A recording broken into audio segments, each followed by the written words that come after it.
how are you doing? I hope you're doing well. Today I'm going to teach you how to read a birth chart. This is for very beginners. I'm going to cover the very basics on what you need to know to start reading and interpreting your own birth chart and maybe your friends as well. So I hope you learned something, and with that being said, let's get into it. Two main house systems in Western astrology that I've come across and that I use the most frequently are the Placidus system and the whole sign house system. I like both of them. There are pros and cons to both. I, in my experience, have found Placidus to be more accurate, and so the main differences between them is that Placidus uses unequal houses.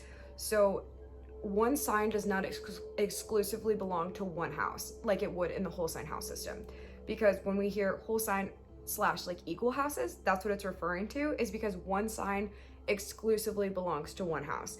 Whereas in Placidus, since the houses are unequal, the signs can kind of be, I'll put an example here of what a Placidus chart looks like.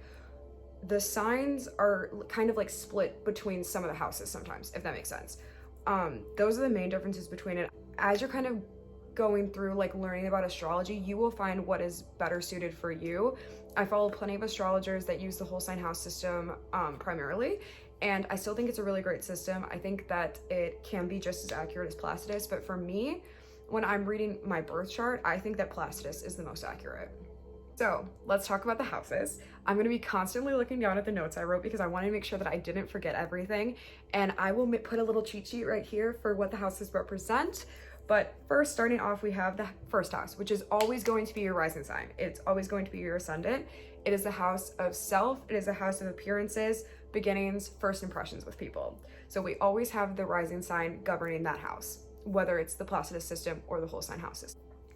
Your second house is going to be money, your resources, your skills, and your values. Kind of think of it as like the trades that you're bringing to the table. So whether that just the resources you're bringing to the table in general. So whether that be like physical material resources of money or skills, like things that you've learned over the years, that's going to be in your second house. Your third house is learning, it's thinking, it's communication. It's the house of intellect.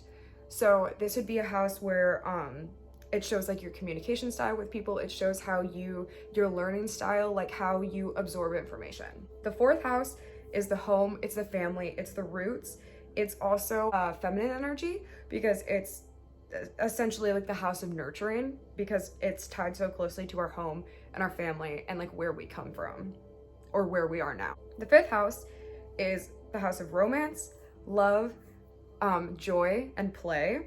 It's also the house of aesthetics and self-expression. So meaning like with aesthetics and self-expression, like how you express yourself with your fashion, with your hair, with your makeup, how you decorate the space that you occupy most frequently, whether that be like your body and how you physically look or the environment around you. Sixth house is going to be the house of health and fitness. Whether it be physical health, fitness, it could also be diet, what you're working towards achieving with different health goals. Like I said, whether mental health, spiritual health, physical health, and also the different approaches that you like to take for fitness. It gives you more of an idea of your strengths and weaknesses in that area. The seventh house is the house of, some people call it the house of relationships. It can be. I like to think of it more as the house of marriage and legal partnerships, because it doesn't have to be a romantic relationship in the seventh house. It can also be a business partnership. It can be a relationship if there are legal things or contracts binding the two of you together. Like if you own a house together, any sort of like legal ties to another person, whether romantic, a business partner, or a friendship. The eighth house is the house of sex. It's the house of intimacy and shared resources. So it's kind of the house of like, it's often referred to the house of mystery. It's the house of like taboo is the best way to put it, because we're talking about like sex, intimacy, and sharing resources with another person or a group of people. In the ninth house, we have travel, wisdom, higher education, and philosophy. So this is the house of expansion in general, but it doesn't have to be that. It's just the house of expansion in general. The 10th house is the house of your career, long-term goals, your reputation, and your public image. So this is all about, really, I would call this the house of like public status, really, achievement.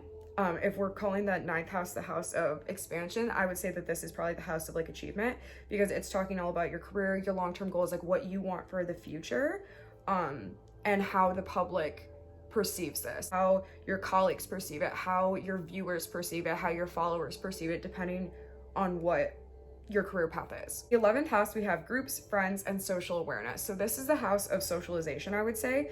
This is the dynamics that you have with your group of friends, the relationships that you have with the groups that you belong to, and how the relationship you have with socialization in general. In the 12th house, we have endings, healing, closure, spirituality, and your subconscious mind. The 12th house and the 8th house are similar in that it's like hidden, but the 12th house is very personal with yourself. It's the house of transformation. It's the house of regeneration and evolution. And it talks all about, like I said, with the endings and healing that, getting closure from those situations, those relationships, whatever it may be, but like transmuting that within yourself and working through like subconscious patterns. Now we're gonna talk about the planets, and I'm gonna start with the personal planets, which are more unique to you. So first we have the sun, which stands for and shows your ego and your vitality. It also is known and is thought to be like your core needs as a human being. You want to get familiar with your sun sign, both the good and the bad traits within it, so you can kind of like work through those things. It's like the foundation of your needs as a human being. Then we have the moon, which is the moon is ruled by your emotions, your instincts, your moods, and your habits. So depending on what sign you have your moon in, that's going to be like how you feel emotions, how you express emotions, what are your like primal instincts regarding emotions, and what are your go-to instincts when it comes to moods and like habits. You need to get familiar with what exactly that is so you can work through it and be able to use your moon sign like to your advantage and express your needs and wants in a healthy way. Then we have Mercury. Mercury is the planet of communication.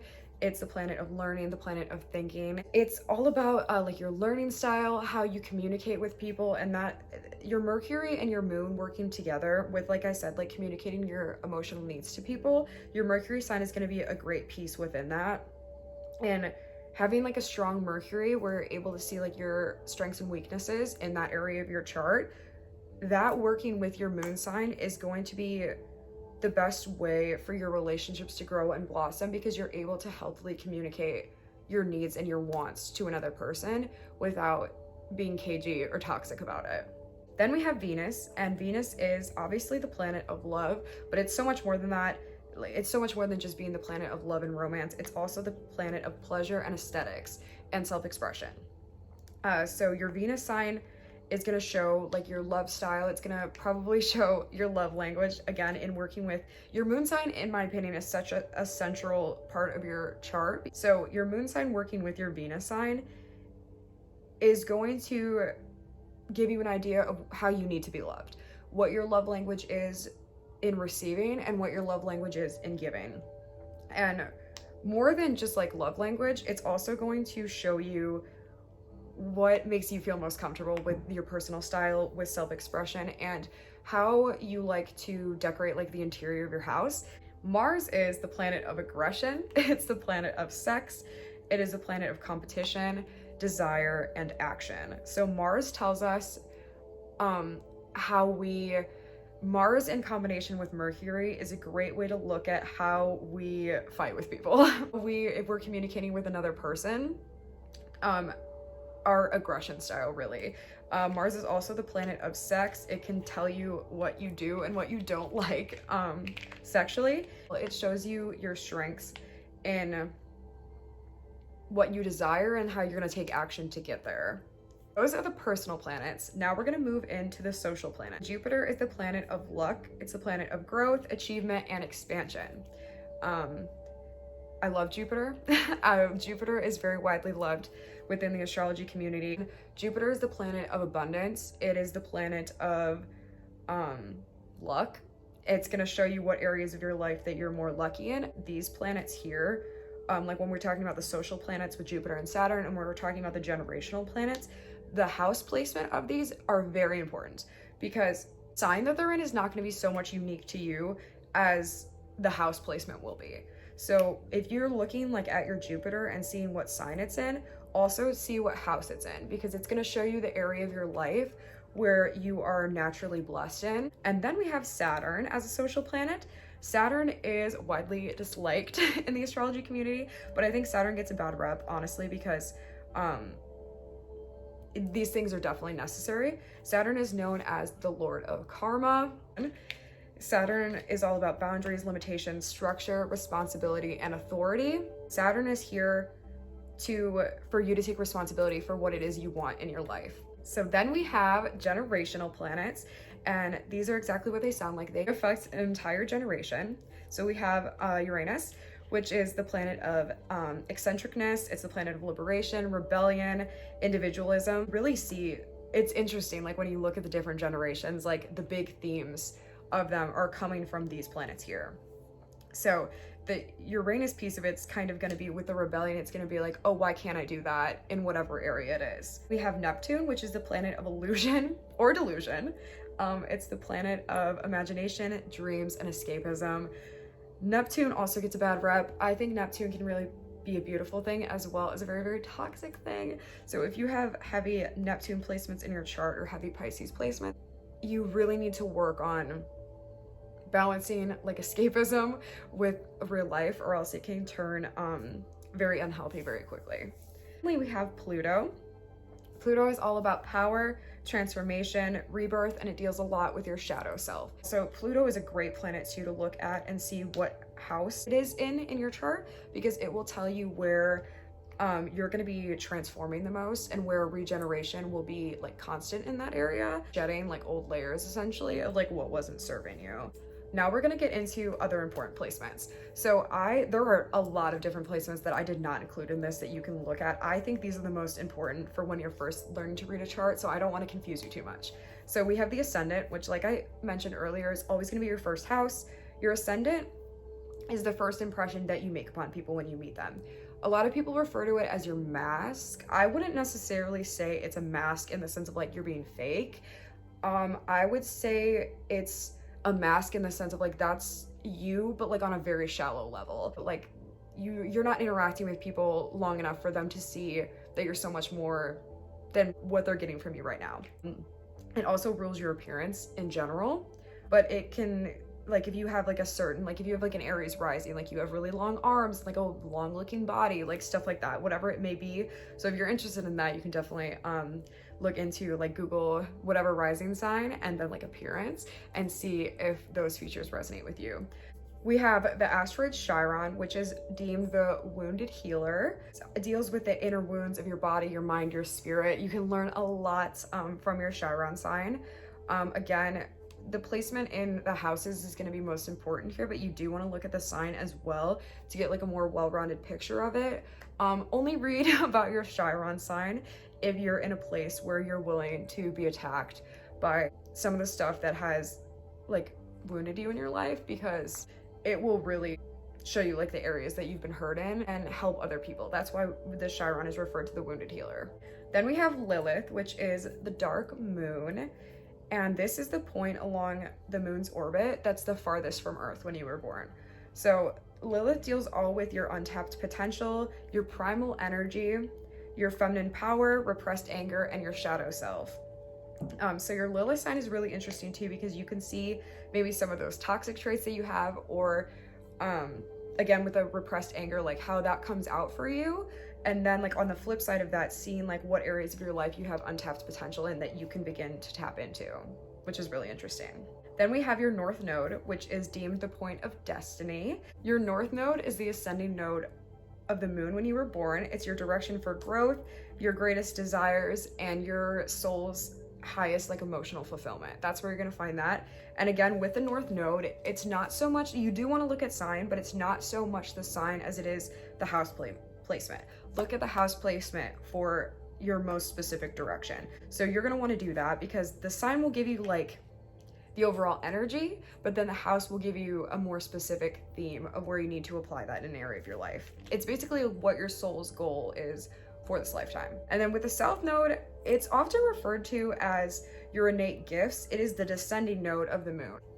And it talks all about your comfort zone, your gifts you brought into this lifetime, past lives, if you believe in past lives, and like kind of who you were as a soul in your last lives, and what you got to bring into this life with you. Really, you're working towards I don't want to say getting away from it, because I think a lot of people confuse like your south node and getting away from it, where more so you're trying to like work out of it and not be restricted only by your comfort zone. You can still have those gifts and those things, but you don't want to be confined to the things that you've already done before. You want to take those things and work towards your north node. Okay, let's talk about the signs and kind of what they represent. This is going to be very, very basic. I just have 2 like positive traits and 2 negative traits for each one, but obviously they're a lot more complex than this. So starting off with Aries, we have passion, courage, and then as more negative traits, we have aggression and impulsivity. With Taurus, peaceful, loyal, stubborn, non-confrontational. Gemini, communicative, perceptive, know-it-all, superficial. Cancer, emotionally intuitive, nurturing, moody, passive-aggressive. Leo, confident, expressive, ego-centered, selfish. Virgo, serving, detail-oriented, perfectionist, self-righteous. Libra, balance, reconciling, indecisive, codependent. Scorpio, intense, deep, secretive, manipulative. Sag, open mind, freedom, opinionated, impatient. Capricorn, independent, resourceful, controlling, unapproachable. Aquarius, humanitarian, unique, individualist, complex, pessimist. Pisces, dreamers, creative, escapism. So that's obviously a very basic overview of the different signs and what they stand for. If you're interested in one more specifically, I would definitely recommend looking it up for more details on like the positives and negatives of it to see how to like assimilate it into your own life. So I want to give you some examples on how to put this together. So I'm going to give you a more positive example and a more negative example. So we have Mercury and Gemini in the 3rd house. This is really, really good. This is a positive placement because Mercury is at home in its sign of Gemini, and this is together in the 3rd house, which the 3rd house is the planet, or is the house of communication. Mercury is the planet of communication, and Gemini is a sign of communication. So this placement is going to make you a really good communicator, a really good learner, and somebody who is very intelligent in the way they receive information and give information to people. As a more negative placement, we have Mars and Libra in the 6th house.